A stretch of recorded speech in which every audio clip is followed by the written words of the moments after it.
ડભોઈ તાલુકાના રાજલી ગામેથી પસાર થતી નર્મદાની સબમાઇનોર કેનાલમાં ક્ષમતા કરતાં વધુ પાણી છોડવામાં આવતા આસપાસના ખેતરોમાં જળબંબાકારની સ્થિતિ સર્જાઈ છે। કેનાલના 3 જેટલા કૂવાઓ સાયફનમાંથી પાણી છલકાઈને બહાર આવતા અંદાજિત 100 વીઘા જેટલી જમીનમાં વાવેતર કરેલો પાક પાણીમાં ગરકાવ થઈ ગયો છે। નુકસાનીનો વ્યાપ। કપાસ, તુવેર અને દિવેલા જેવા તૈયાર થયેલા પાક પર પાણી ફરી વળતા ખેડૂતોના મોઢે આવેલો કોળિયો છીનવાઈ ગયો છે। અધિકારીઓની બેદરકારી।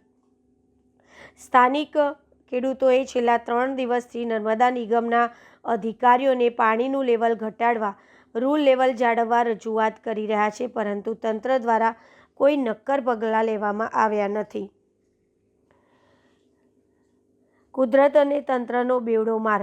અગાઉ કમોસમી વરસાદના કારણે આર્થિક ફટકો સહન કરી ચૂકેલા ખેડૂતો હવે નર્મદા નિગમના અધિકારીઓની આળસના કારણે પાયમાલ થઈ રહ્યા છે।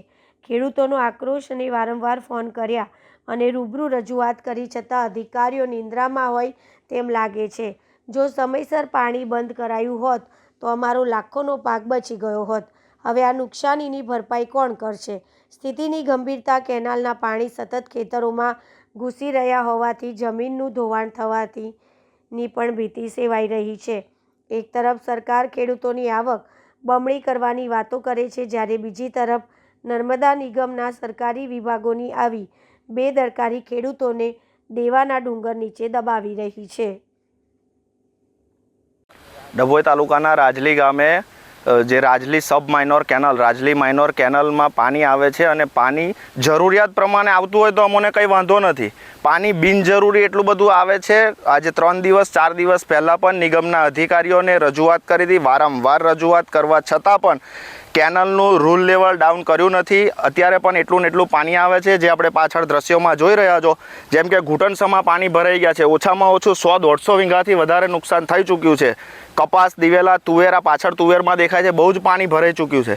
અધિકારીઓને વારંવાર રજૂઆત કરી છતાં પણ અધિકારી કંઈ કરવા તૈયાર નથી। 2 દિવસ 3 દિવસ પહેલાં પણ કીધું હતું પાણીનું રૂલ લેવલ જેમ બને તેમ ઓછું રાખો, અત્યારે પાણીની એટલી જરૂરિયાત નથી।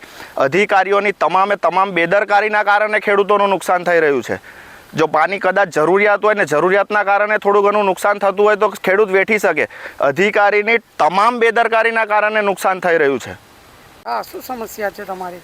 રાજલી માઇનોરમાંથી જે પાણી છોડવામાં આવ્યું છે નર્મદા નિગમનું, તે ખેતરોમાં ભરાઈ ગયું છે અને નુકસાન થયું છે। ઘૂંટણ સમાનું પાણી ભરેલું છે અને રજૂઆત કરતો હોય અધિકારીઓને કોઈ સાંભળવા તૈયાર પણ નથી। થઈ જશે એ શબ્દ વાપરે છે।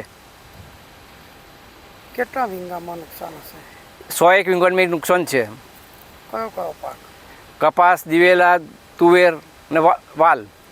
તો પાણી ક્યાંથી નીકળે છે? એ 3 કૂવા છે, તેમાંથી નીકળે છે। ક્યાં સુધીને જાય પાણી? અરે ઘણું આગળ જતું રહે છે। પાણી જેટલું બધું ફૂલ પાણી છે તે રોકાય એવું જ નથી। ઉપર લોકો ખેડૂતો ઉપર એ કરે પણ નથી મેળ પડતો। કેનલમાં આવ્યા પછી છલકાય છે? હા, કેનલમાં આવ્યા પછી અતિશય પાણી આપવાથી જ્યારે જરૂરિયાત છે તે વખત પાણી આલતા નથી એ લોકો।